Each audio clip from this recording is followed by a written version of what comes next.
freedom failed.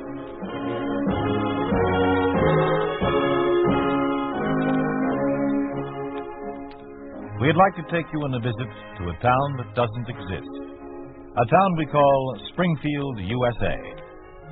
We'd like to show you how things would be in any American town if communism took over. This is the story of a man who held a high government office in a country of freedom-loving people. John McIntire plays the part of Governor John Goodwin in Suicide by Order.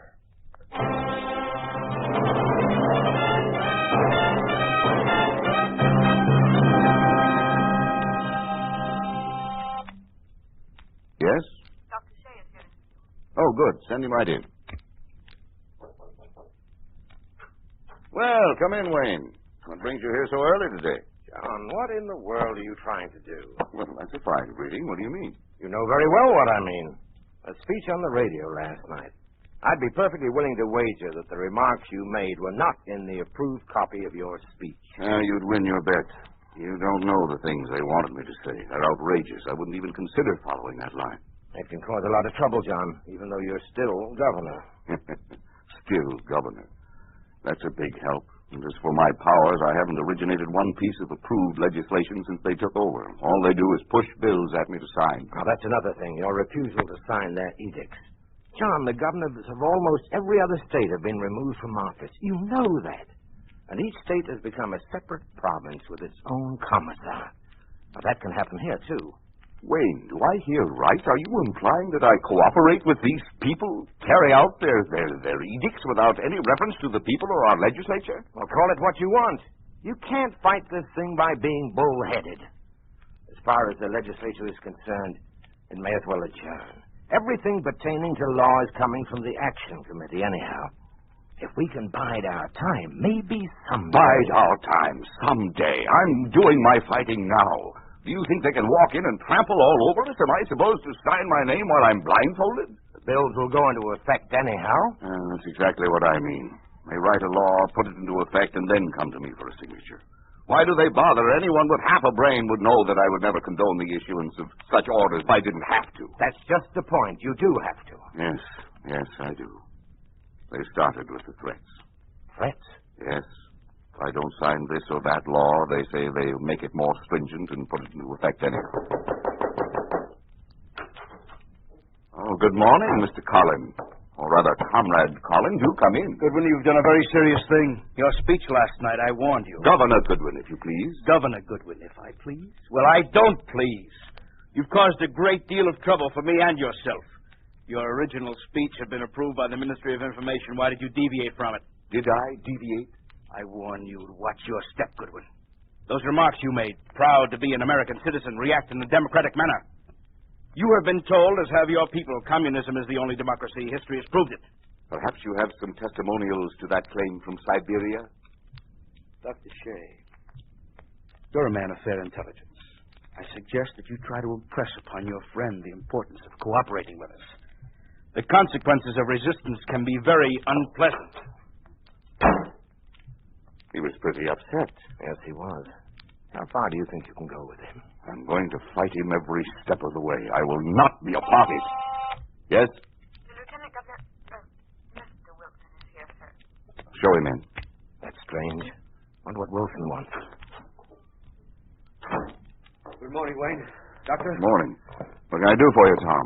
I'll come right to the point. It's about those bills you've been signing. You know, of course, that they've been a direct cause of trouble for the citizens. Go on. One freedom after another is being trampled underfoot. Now I understand you have a new law. Something about the newspapers. Yes, I have. It's here on my desk now. If you will both excuse me, I'd like to say something. Now, Tom, you're going to cause trouble for yourself and for John by coming here. It was because of your idiotic behavior that you were removed from the office of Lieutenant Governor. That's exactly what I mean. One morning I walk into my office and I've learned that I've resigned. What kind of methods are those? That is why I'm opposed to cooperating with these people in any manner whatsoever. What is this new bill? The Ministry of Information has taken over all newspapers. Or rather, it allocates the newsprint supply. You're not going to sign it. Of course he's going to sign it. Why do you persist in knocking your head against the wall? What else can he do? He mustn't sign it. It's treason.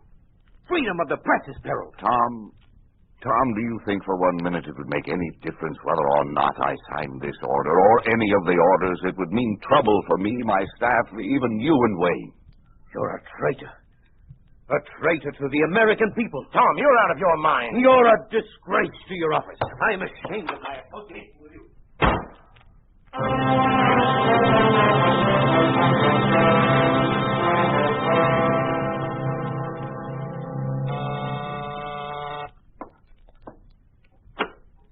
Good evening. Hello, Clara. Good evening. Thanks a lot for inviting us over, Clara. Nice to see you again. Well, I thought you two old bachelors might like a home-cooked dinner. You're late. We just came from Tom Wilson. He's in pretty bad shape. After he got the news that John had signed the new labor bill, he almost went out of his mind. I had to give him a couple of shots to quiet him. Oh, that poor man. Oh, it's his own fault. I think he'll pull out of it. Excuse me. Hello? Yes, he's here. Just a moment. John, it's for you. Hello? What? Why, no. Come to think of it, I haven't seen him all day. Yes, I think I know why. I'm trying to find out what I can. Yes, I'll call you as soon as I get any information. Bye. Well, heading close to home now. What is it? Jeffrey, Speaker of the House. He was at the meeting yesterday when we were presented with that labor bill. He's the only one who refused to sign it. What happened to him? I don't know. That was his wife. He hasn't been seen since he left the meeting yesterday afternoon.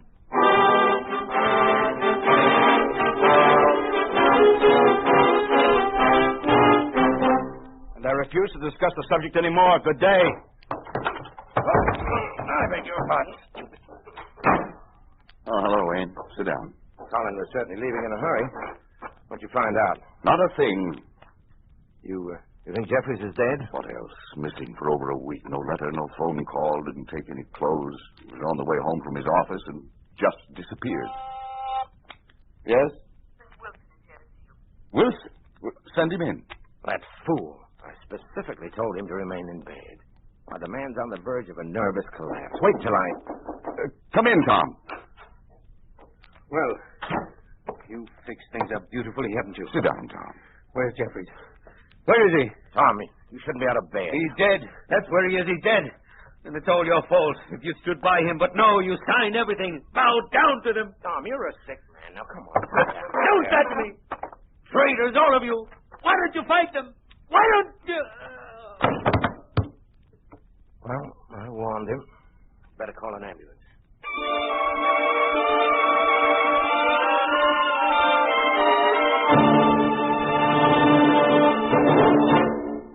What a terrible, terrible thing. Yes, it's pretty bad. Wayne had him moved to the hospital. The way he was raving... I hope you know that ordinarily he wouldn't say those things. Yes, of course. Ever since they moved him out of office, he's been getting worse.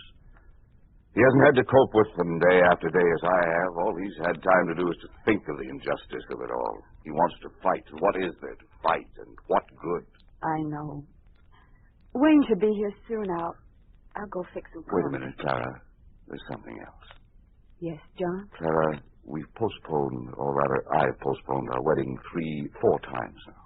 Yes, I know. The reason for that has nothing to do with how I feel about you. In fact, it's because I love you that I haven't married you. I'm afraid I don't understand, John. Well, there have been cases you haven't heard about them. People who resisted Colin in the government. Why do you suppose some of them finally gave in? I think I begin to see. Sometimes only a threat against a wife or children has been necessary. In other cases, there have been disappearances. You think they'd take it out on me for something you did or didn't do? I know they would. I don't even want them to know we're engaged. Oh, John, why can't we get out of here? Go to some country that's still free. You could fly from there, and I could... I'm sorry, John. I'm going to stay here as long as it's humanly possible to put up with these demons.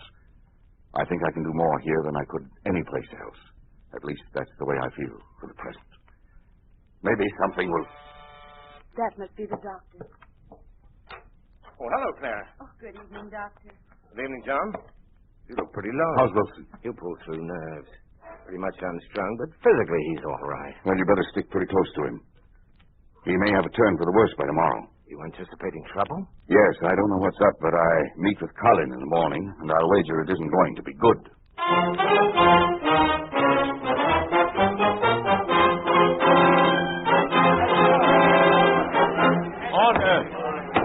Order, I say. Quiet, please, gentlemen. We'll never get anywhere this way. We have only a few minutes before Colleen gets here. Let's take these things one at a time. I don't even know what this meeting has been called for. I'll tell you why. I reported to my office this morning and found a stranger sitting at my desk in my office. He had the effrontery to ask me if I had an appointment. I think I know what this means. Go on. He said he was the new Minister of Agriculture, that the people had demanded my removal because of my activity against the interests of the state. When I protested, I was thrown out bodily picked up by two policemen and physically ejected from the Capitol building. Same thing happened to me. Gentlemen, please, order. I'm afraid there's not much we can do about this. I've protested every single bill and every appointment that's come through here, but it's always the same thing. Action against your families or against your friends, and if that fails, well, we all know what happened to Jeffries, or rather, we don't know. I suggest you... won't you come in, Mr. Collins? What are you people doing here? You're without official standing in this state. Get out. Get out before I have you arrested for trespassing. Traitors, saboteurs. You'd better leave, gentlemen.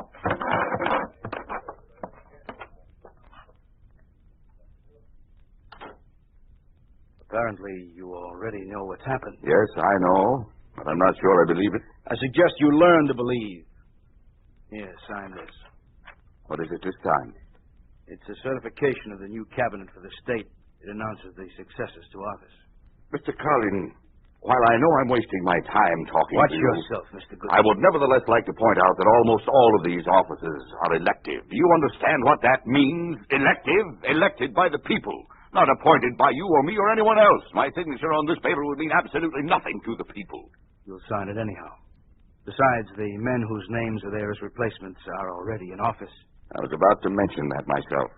You know, of course, that we will have admissions of guilt from the former office holders very soon. Even now, we're preparing a formal list of charges for release of the citizens. I thought it was the citizens who had demanded the removal of these men. When the confessions of malfeasance of office have been signed, and rest assured they will be signed, we'll post them with this official announcement. And if you don't sign... If I don't sign, there will be bloodshed. My friends will suffer because they will come into conflict with the police. If I do sign, there will be those who will say I succumbed to threats, that I betrayed my people. You're thinking too much of your former aide, Wilson. He's insane. He's the only person in the whole state structure who has had any real objection to the new government. And don't be affected by the opinion of a crazy man. Why do you even bother to bring these things to me for signature at all? Sign. No. What? I said no. I won't sign it. Perhaps I can change your mind. Give me police headquarters? There's going to be bloodshed anyhow. I can no longer be a party to... Yes? Collins speak. Have you picked them up yet? You have both Dr. Shea and Miss Lyons in custody. Good. Hold them until you hear from me. Sarah and Wayne in jail? Yes. Why? What have they done? We haven't decided yet. We'll think of something. We've heard they've been guilty of action inimical to the interests of the state. Right now, our evidence is shaky. It is possible we could even be wrong. You could convince me. How? Sign.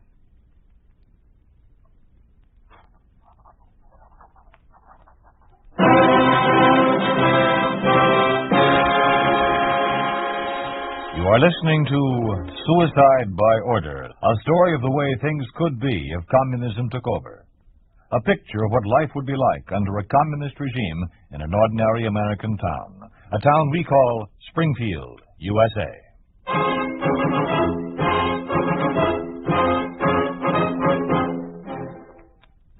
And confessions are expected momentarily from the remaining criminals.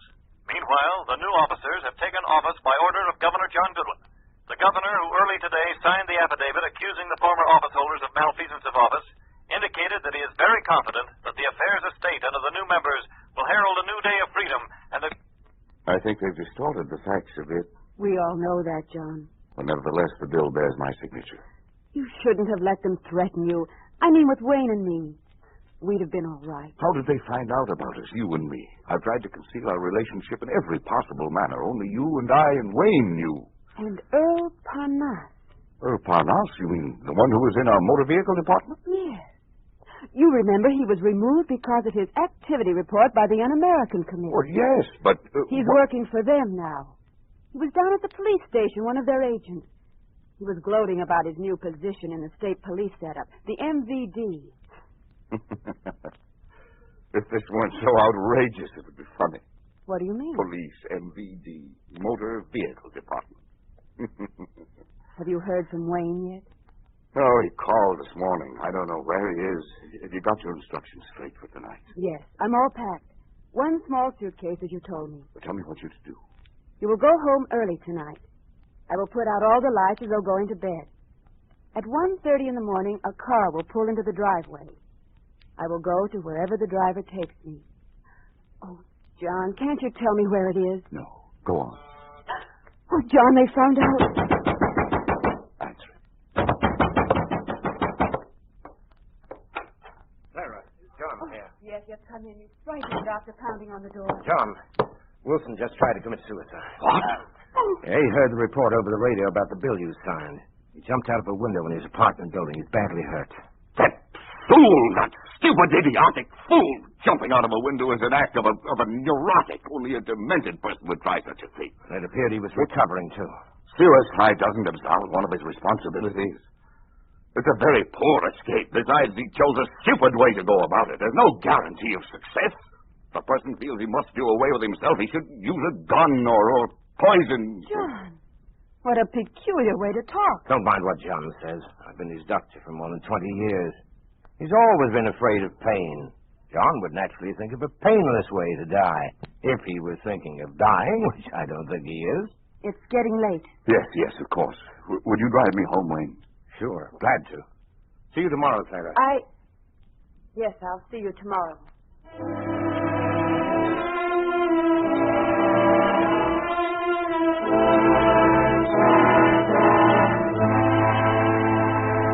This is the first time in the history of the state police that a person has disappeared without their knowledge.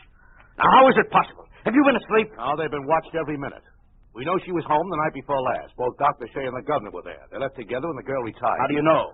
Why, she put out all the lights. As always, my man watched the house for an hour afterwards. Then what did he do? Why, he went home, I guess. Parnas, you have committed a terrible blunder. There is no room here for guessing. You'll find out what happened to the girl and bring me a report on Goodwin and Shea within the next 24 hours. I'll try, sir. You'll succeed. And if you should by some chance fail... I understand. I will find out. Where are they now? The governor and the doctor started out in the car this morning. They're being followed. Where are they going? The governor's secretary, one of my employees, said they were just going for a short ride to relax.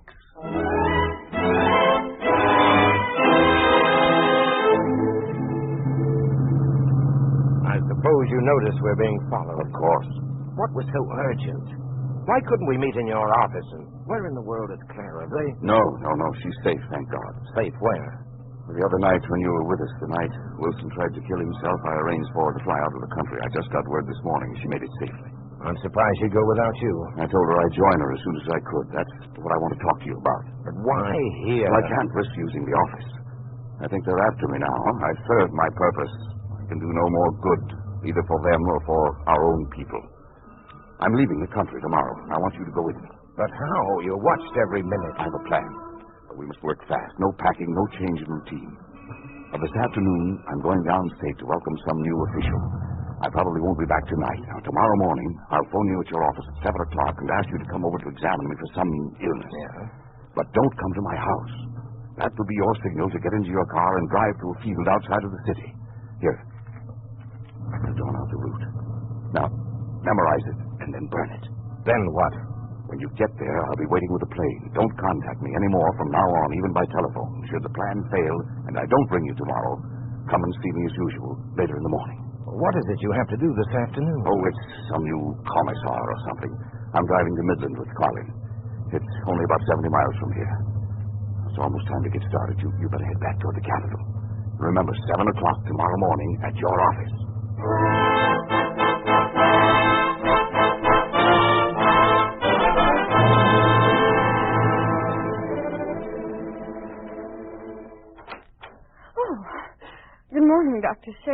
startled me. You're here early. Yes, good morning, nurse. I had some case histories to check. Do you have the time? I think our office clock is fast. No, it's the same time I have. 5 minutes 8. Oh, thank you. Thanks. Something wrong, Doctor? No, We have an early patient. Come in. Nurse, what do you want? Oh, nothing. Just wondered if you'd heard the news. Well, don't be cryptic. What do you want? Oh, you haven't heard then. Your friend, Governor Goodwin, he committed suicide last night, jumped from a window. You're insane. Now you'll find that I'm perfectly normal. You ought to come with me to party headquarters. Now.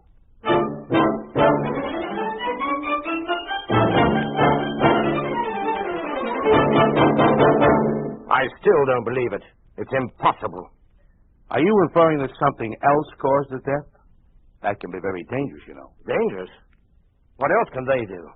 What can you do that hasn't already been done?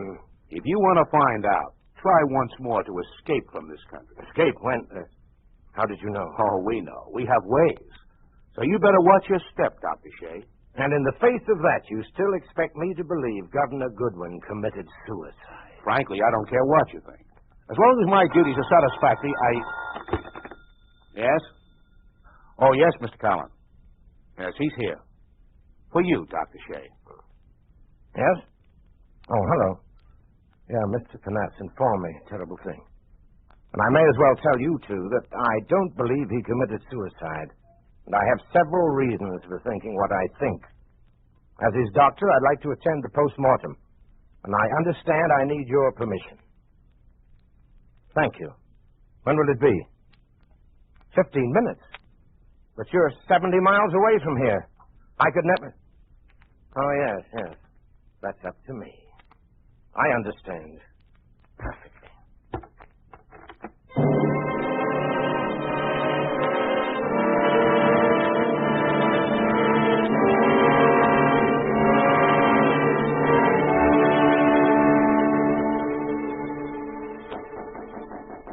Come in.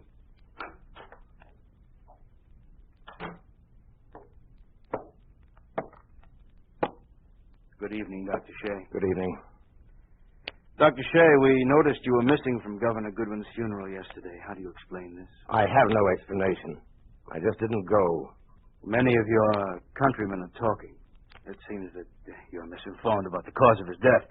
Whether or not there is doubt in your mind, you must not contradict the findings of the State Commission. After all, you weren't even at the post-mortem. And you know why I wasn't there. Now, although we are certain of our findings, there is one thing we would like to ask you, Dr. Shea. Do you think he committed suicide because his cabinet resigned, because of their lack of faith in him? Let me ask you something. Do you think I'm stupid enough to be trapped by a question like that? What do you mean? I mean that Governor Goodwin did not commit suicide. Then, of course, you think his death was accidental. No. Then? Murder. Cold, calculated murder. By whom? That is something I don't think I will ever know. Dr. Shea, I've given you credit for being a sensible man. Your actions up to now have been harmless to the state. However, you have been spreading many of these lies to the people. Your stupid assumption that Goodwin was murdered is without foundation. It's odd you don't ask me my reasons. Are you afraid? What are these reasons, Dr. Shea? Well, first of all, there's one thing we've already touched upon, the post-mortem. The police, the servants, everybody knew I was Goodwin's physician. Yet not only was I not called to the scene of his death, but I was prevented from attending the post-mortem examination. I was not even asked to sign his death certificate. Your Dr. Hayjack did that. The first lie. You were called for the post-mortem. Yes, 15 minutes before it took place, 75 miles from here. Is that all? 3 days before his death, John had Caroline sent out of the country. He told her that he would follow as soon as he could. They were to be married immediately. I ask you, would a man as deeply in love as he was, a man who was going to get married, want to kill himself? These reasons are without any You also know that Goodwin planned to leave the country with me. The night he was killed, he was still making plans to go. He told me to be ready at 7 o'clock the next morning. It is not logical he should kill himself the same night. Perhaps something happened to make him... Something did happen, but he didn't change his mind. You see, another reason I know that he would not commit suicide by jumping from a window is that he was deathly afraid of pain. Afraid of pain? Last week, when Wilson tried to commit suicide by jumping out of a window, John was horrified. I recall he said it would be preferable to use poison or a gun. He carried a gun with him. Why didn't he use it? Stupid reasoning. I was Goodwin's doctor for more than 20 years. The simple pain of a hypodermic needle terrified him. Many years ago, he was scalded by hot water and has since had an abnormal fear of it. He had an automobile accident once and was hurt. He refused ever again to ride in the same car. And at his request, I've been furnishing him with sleeping tablets for over a year. He always carried a supply with him, 50 or 60. Surely he would use these if he'd wanted to. Dr. Shea, if you're finished... I'm not finished. Normally, people who commit suicide leave letters behind. He had 2 sisters living outside this country. A woman whom he loved and was to marry, many close friends, including myself. And yet not a single letter or note has been found. You have witnesses to all this, of course. As a matter of fact, there are witnesses. But you'll never know who they are. Isn't it true that his body was clad only in pajamas? He wore no slippers or robe? Wouldn't he have been more fully dressed? Unless he had been dragged from his bed. Who told you this? Isn't it true that shots were heard during the night? And isn't it true that four, Comrade Collins, 4 coffins were removed from the house before the Communist Medical Commission arrived? Is it possible that Goodwin managed to do some eliminating of his own before he committed suicide? And isn't it also true... Stop, that's enough. Paras! Yes, Comrade. This man is under arrest. Take him away.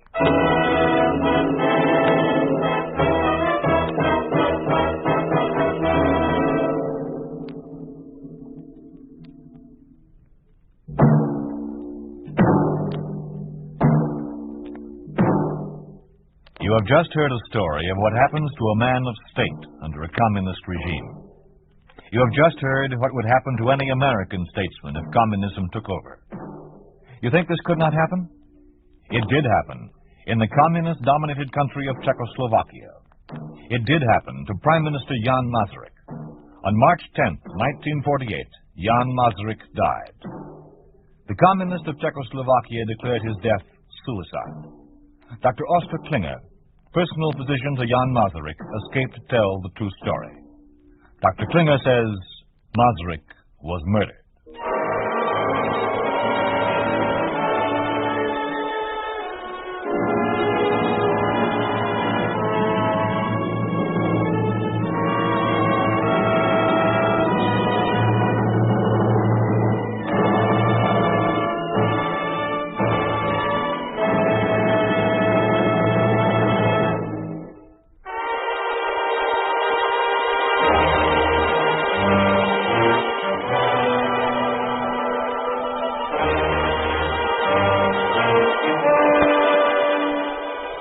You've been listening to If Freedom Failed, starring John McIntire as Governor Goodwin in Suicide by Order. Charlie Lung was Dr. Shea and Jack Crucian Mr. Callan. Completing the cast were Donald Morrison, Virginia Agnello, Bob Bruce, Eddie Marr, Lamont Johnson, and Donna Hayner. Music was composed by Earl Lawrence with musical direction by Michelle Perrier. Suicide by Order was written for If Freedom Failed by Henry Covell, produced and directed by Will Scott. Sergeant Lloyd Iyer speaking. This program has come to you through the worldwide facilities of the United States Armed Forces Radio and Television Service.